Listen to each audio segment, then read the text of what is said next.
Alright, welcome back. Glad you all could make it to part 2 of the podcast on video creation. Without further ado, we're moving right along to the next part. These are a few resources out there for already made videos. You can use these in your classes for content, or they might just give you an idea of what you want to do for your own videos. All of the resources and links that I have in this video will be available to you when it's linked to my blog. There will be a PowerPoint attached where you can download and go to all these links. Many of these resources, such as PBS Video, ABC documentaries, have huge funding budgets to have great production quality. So you'll definitely want to check those out. And at the bottom of this page, the Khan Academy. The Khan Academy is a great resource. It started out as a non-profit where some guy was just making videos for his niece, and now it's turned into this giant non-profit organization with hundreds of videos across all the topics from math to science, the humanities, test prep. And you can see, you go to any of these sites, you click on any one of the videos, and it gives you a narrated how-to video about that topic. Students can access these on a cell phone, they can access them wherever they want. Same thing as negative 343 to 349, and we know that 49 is the same thing as 7 times 7. So how?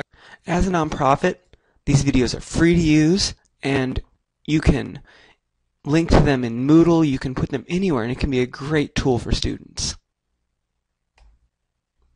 If you really want to get into video and you just can't wait for my next episode on how to actually start using online video in your classes, these 4 links will get you started in the video creation world and give you some ideas and techniques about how you can produce your own high-quality videos to help with student engagement. Each of these will be gone into in more detail in future episodes. So here we're going to just go through the basics of start to finish, what do I need to make my own videos? So first, if you're going to make a video, you need some sort of hardware. So you'll need a computer to store the files and to make the files, along with some way to record. That can be done with a webcam or some sort of video camcorder like the Flip. And if you do not have a Flip of your own, both libraries have some that you can utilize for your classes. And they also have rooms, quiet rooms, where you can sit down and record. And you can use these to record yourself. You can use them to record a paper that you're writing on, or anything that you can point a camera at. So when you're creating a video, you need to use the same process that you would tell your students when you're telling them to write an essay. Before you even make your video, you need to know, what ideas are you trying to communicate? Who is your audience?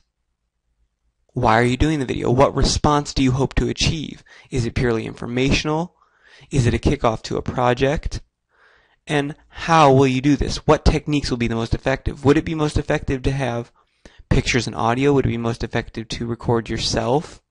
And these are all decisions you're going to have to make, and it's going to be individual based on what you're trying to get across, who you're doing it for, and why you're doing it. I can be a resource for this. Contact me at any time, and I can help you through these questions. So then, once you've determined what you want to do for your video and how you're going to do it, you'll record the video on your webcam or your Flip, and then you'll edit the video, which is a way of saying, put it in a format that can be downloaded or embedded, and cutting out little things here and there that aren't right, or adding effects to your video. 2 free products you can use for this are Windows Movie Maker. If you're on a Windows machine, it comes bundled. Or using Jing, which can be downloaded freely off the internet. Just search for Jing Project. It's a little piece of software that helps with both the capturing and the editing. Both of these tools will be covered more in depth later on. Now you've got a video, you've saved it on your computer, it's done. How do you get it out there for students to access? There's a few different ways. First, you can upload it into Moodle and link to that. Second, you can upload it to a commercial site such as YouTube. YouTube will allow you to host up to a 15-minute video for free. and then you can link directly to that. You can direct students to the YouTube URL. If you have your own website with WebSpace, you can use HTML to embed that. And then a final option, if you don't want to use YouTube, you can use screencast.com, which is automatically integrated if you choose to use Jing. So now, you've uploaded your video, you have access to it, and you're done. So now just a quick intro into live video versus animations. There are two different types of video. A live video is actual real-world recordings where you can see what is happening. This would be recording yourself, recording a paper, using a webcam. And it uses actual people or objects. This is what we've been talking about up to this point. Although there is a second type of video called an animation.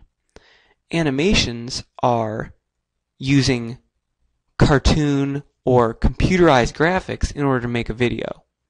These can be great because they can show dangerous processes that you wouldn't be able to show normally, and they can even simplify complex or microscopic ideas. You can't very well take a flip camera and record the various organelles in a cell, or you can't record the inside of a heart, but you may be able to use an animation to do so. These can utilize Photoshop, Alice, or other software, but if you're not really into that, there are hundreds of thousands of already made animations, or even websites that help you make animations with no coding knowledge. Some of these resources are Remix America for history classes, lets you utilize primary sources and secondary sources to make your own videos. VoiceThread, you can take any video out there and add annotation through your voice. So you could provide students with a video that is silent, and they can add their own annotations of what's going on. Kerpoof is a drag and drop program that lets you make your own comic strips.